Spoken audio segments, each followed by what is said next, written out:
ñoom jàpp nañ ni am nañ confiance ci ñoom xam nañu peut-être dossier boobu dañoo bëggoon faagaagal ki nga xam ne moom moo di seeni client ba tax na dossier boobu dañ koy attewaat naka nga ko gisee sa lecture est-ce que aussi ban appréciation nga ci am. waaw conférence de presse bi ñu ngi koy déglu sànq déglu ñu lépp sax parce que dañoo dabe donc on a écouté que la moitié de la conférence jusqu'à la fin muy comme ni nga ko waxee loo xam ne Ousmane Sonko annoncé woon na ko que dina fexe ba procès bi ñu réviser ko teg ko nag ci loo xam ne mooy ñëpp xam nañu ni lu ñu tuddee l'affaire Prodac ak diffamation bi naka lañ ko comment on est arrivé à ça par un mensonge boo xam ne ñëpp xamoon nañu ne rapport am na mais li état soxla woon wala ñi ko jiite soxla woon empêché Ousmane Sonko nekk candidat moo taxoon lépp ñu takk la mensonge bu rëy boo xam ne ñu bëri am nañ ci lu ñu ci perdre surtout la justice parce que dañoo phagocyter des éléments de la justice pour justement ñu entraîner ces mensonges là peuvent finalement Ousmane Sonko ñu mën ko tere mu nekk candidat loolu sax li ci gën a grave aussi mais avec ça on a eu quand même ay nit yoo xam ne faatu nañ ci am na sax yoo perdu la vie à cause de ce mensonge là mu nekk lu grave léegi nag bu ñu demee ne ba finalement loolu yëpp sottiwul Ousmane Sonko finalement n'a pas été candidat mais le parti Pastef nga xam ne moom moo ko porté a pu quand même accéder au pouvoir Ousmane Sonko devient premier ministre rapport bi tàbbi ci ay loxoom voilà loolu moo lay won ni un peu tout ce qu'ils ont fait pour mën a am leen loo xam ne bëggoon nañ ko namoon nañ ko mais finalement amuñu ko Ousmane Sonko nag léegi ne pour laver son honneur il faut que mu fexe ba comme am nañ ay éléments nouveaux parce que justement le rapport am na finalement ñi nga xam ne sax ñoo ko doon wax amul ñoom ñoo génn sax finalement annoncé ni am na mooy Mbaye Ndiaye bopp sax Mame Mbaye Niang ci boppam à un moment donné neewoon na rapport bi am na donc pour laver son honneur mais finalement il a décidé avec ses avocats de faire en sorte que mu am révision du procès pour que ñu xam fan la dëgg bi nekk loolu mooy li nga xam ne moom mooy l'intention de ces avocats génn tey expliquer joxe détails yépp joxe les éléments juridiques yoo xam ne mooy permettre que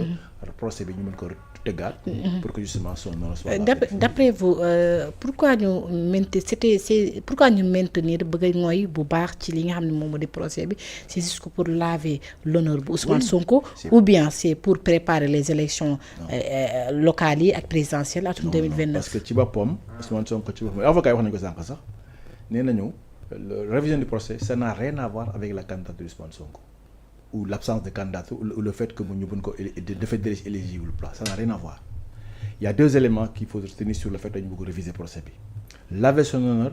mais aussi li nga xam ne mooy boo tegu ci moom parce que bu ñu réviser le procès bi mais condamnation bi ñu koy joxe de 200 millions yi day tegu toujours sur la tête d'Ousmane Sonko bien que xam nañu que justice n'a pas été rendue par Ousmane Sonko pour que ñu laver ko de son honneur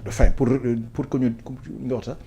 pour laver son honneur pour aussi ñu teggi li nga xam ne moom mooy les 200 millions ko teg ci loxoom le seul moyen qu'il y a c'est de réviser le procès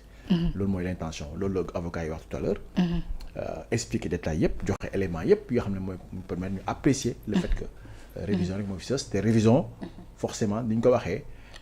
mënuñu ko échapper parce que y a beaucoup d'éléments nouveaux yoo xam ne qui permettent de prouver que révision moom moo nar a am. Voilà. Est-ce que tey jàpp nañu comme ñoom nañ ko waxee nañ ko ak confiance ñu jàpp nañ ni li nga xam ne moom moo fi xewoon peut-être dañoo bëggoon éliminer ki nga xam ne moom moo di Ousmane Sonko d'après vous est-ce que jàpp nga ne loolu moo waral ñu def ko mais également lu ci gën a yéeme moom moo di amoon na ay bakkan yu ci rot ci diggante Mame Mbaye Niang ak ki nga xam ne moom moo di Ousmane Sonko. Tout ça c'est lié. am na ay d'abord y a eu un mensonge qu'on peut même dire d'État parce que ñi nga xam ne ñoo nekkoon ci réew mi ñoo wax loo xam ne du dëgg pour empêcher Ousmane Sonko mooy première chose deuxième chose Ousmane Sonko ñu empêcher ko pour nekk candidat troisième chose mooy ci biir empêchement boobu noonu ñu am ay nit yu manqué ñu ci seen bakkan rot ñoo xam ne sax ay martyrs gis nañu ni il y a quelques semaines il y a 2 semaines ou 3 semaines on a quand même eu à fallait pour ñu honorer kii c'est pas le mot, c'est pas honorer. Les victimes kii martyrs et les martyrs. Voilà loolu yëpp dafa am rek parce que y a eu des gens qui ont à un moment donné voulu falsifier l'histoire donc loolu yëpp dafa diis ci réew mi dafa diis ci Ousmane Sonko léegi nag en plus de ça aussi le fait que condamnation bu ñu ko tegal 200 millions yi. qui tombe qui est toujours sous le comme épée de Damoclès sur Ousmane Sonko. mais loolu yëpp loolu c'est des éléments qui font que révision moom il faut qu'on y aille pour que justice soit rendue à Ousmane Sonko loolu rek mooy raison yi et c'est des raisons objectives yoo xam ne bu ñu ko expliquer li ko avocat expliquer tout est clair dans la tête de tout le monde. et pourtant Mame Mbaye Niang taxoon na fi semaine yi weesu ci rajo bi di RFM jàpp na ni Ousmane Sonko lu mu nekkee ay caaxaan la parce que daan nañ ko fa te également li nga xam moo dossier bi tëj nañ ko collecturé nañ ko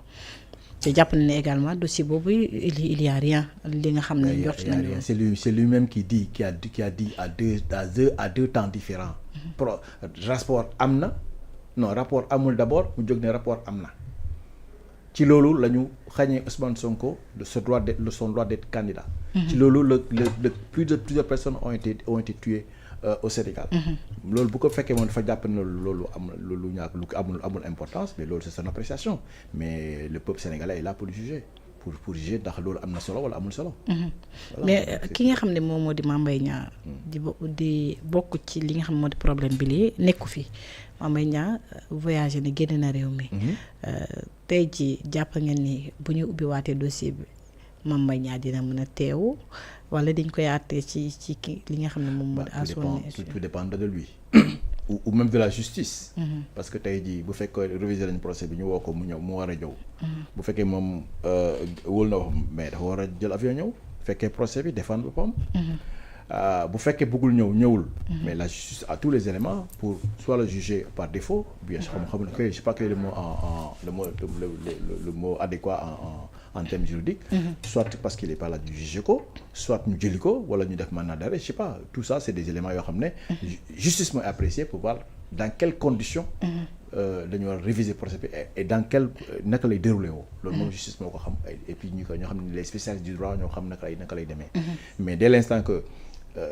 instance yi jugé nañu que révision day am mais en ce moment-là tous les éléments sont là entre les mains de la justice pour que ñu mën a def révision boobu noonu. ñu gis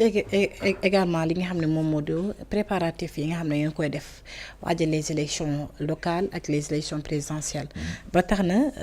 jamono jilee dañoo génne dañoo lancé benn initiative bu tudd Sonko mooy sama carte. waaw. ñu daal di ko teg ngir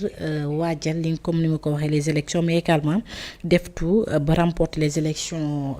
locales yi de 2027 mais également porter Sonko la présidentielle 2029 ci loolu aussi da ngeen amal ay campagne porte à porte mais accompagne primo votant yi pour ñu mën a obtenir li nga xam ne moom moo di seen carte nationale d'identité est-ce que mën nga si ñëw expliquer taxawaay bi ngeen taxaw jëm loolu en fait c'est le cours normal de li nga xam ne moom la ñu annoncé depuis plusieurs mois parce que ñëpp gis nañu ni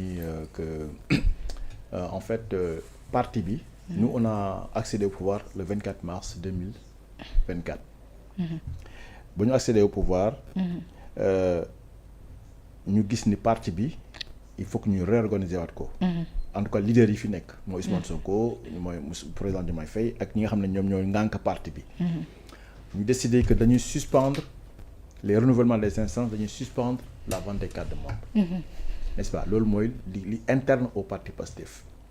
pour permettre au parti ñu réorganiser waat ko réorganiser instance yi li yoo xam ne mettuñ ko en place mettre ko en place loolu malheureusement mu duré un certain temps mu duré presque 2 ans parce que ñi nga xam ne ñoo ko waroon def ils étaient plutôt accaparés en tout cas orientés vers les affaires de l'État ba nga xam ne mënuñu woon toppatoo en même temps de parti Pastef loolu romb na 18 mois 2 ans maintenant 2 ans oui ñu war a jublu maintenant si defaraat suñu parti loolu le 8 novembre est passé par là le 8 décembre plutôt est passé par là donc Ousmane Sonko moo génn def déclaration ne y aura un avant un après et un pendant l'après nag mooy le fait que dañuy jëlaat suñu parti organiser ko pour defaraat suñu li nga xam ne mooy instance yi loolu mooy li nga xam ne li interne li externe nag mooy li nga xam ne mooy depuis plusieurs années primo-votants yi dañu am difficulté pour être inscrits dans les listes électorales te loolu tamit gis nañu ni volonté politique la woon volonté étatique la woon ñi fi nekkoon ñu bëggul woon jeunes yi mën a dugg ci parti mën a dugg inscrit dans les listes ñu waxoon ni bu ñu ñëwee danañu fexe ba képp koo xam ne am nga âge être inscrit dans les listes électorales nga def ko de manière automatique bu ñu ko mënee wala de manière facilitée pour ñu ko mënee loolu mooy li nga xam ne moom la ñu nar a teg donc ñaar yi boo ko combiné nag mais bu fekkee am na ay échéances yi di ñëw dans quelques mois ou bien dans quelques années 2027 comme tu le dis et 2029 à ce moment-là loolu yëpp c'est de pair voilà mooy parti bi organisé wu na dina organisé wu pour préparer échéances yi di ñëw yi di ñëw c'est en 2027 en 2029 initiative interne nag mooy li nga wax nii mooy sama carte mooy Sonko je pense comme ça on a dit waaw loolu lañ def Sonko mooy sama carte ça c'est une initiative interne pour permettre que nit ñi dem di inscrire pour mën a am accéder au vote maintenant après le discours qui va suivre faire de telle sorte que dañu leen convaincre bu fekkee ñoom gëm nañu ni que le discours du parti mooy le discours boo xam ne qui va être gagnant pour aussi bien pour le parti que pour le Sénégal. donc yéen jàll ngeen ci étape suivante parce que kon jàpp ngeen ne Ousmane Sonko dara waru ko mën a empêcher comme nu mu ko waxee ci ay kàddu. loolu ñëpp bokk ci élection wax nañu ko avocat yi wax nañu ko sànq Ousmane Sonko dara mënu ko tey mu nekk candidat en 2029 su ko bëggee moom sax moo ko wax. nee na en 2029. bu nekkul candidat ci moom la. moom kenn dara mënu ko nekk candidat bu dul moom moo bëggul nekk candidat. léegi nag ce qui va se passer d'ici là bon ça c'est Ousmane Sonko qui va décider je pense que on va écouter ce que Ousmane Sonko va décider ce que le parti va décider. mais les avocats tout le monde sait que amul dara loo xam ne luy gàllankoor Ousmane Sonko s'il va être candidat en 2029. taxawaayu diaspora bi ci wàllu wàccaayu élection yi comme Sénégal jamono ji lancé ngeen li nga xam ne wala Pastef lancé nañu li nga xam ne moo di Sonko mooy suñu carte. waaw taxawaay diaspora bi moom je pense que ça va être comme d'habitude rek taxawaay bu am solo. parce que diaspora boo xoolee sax bon loolu ça fait écho à ce qui s'est passé il y a quelques jours. diaspora moom depuis quelques années. moom dafay influencer beaucoup dafay impacter beaucoup de ce qui se passe au niveau du Sénégal. que ce soit sur le plan disons économique. sur le plan social sur le plan politique. donc un parti aussi présent. aussi dominant. au Sénégal qui est Pastef boo xam ne engagé benn procédure forcément diaspora daf ci impact du am solo. non seulement en termes de réponse yi nga xam ne moom la ñu teg pour ñu organiser parti bi dans la diaspora mais aussi pour que ñu mobiliser pour aller pour quel mot pour ñu jëm convaincre nit ñi pour ñu adhérer au niveau du parti parce que loolu mooy li nga xam ne mooy lu am solo. ci le parti bi soxla donc diaspora moom je pense que il sera en première ligne. dans ce renouvellement et dans cette. on a vu également li nga xam ne moo di ak communiqué.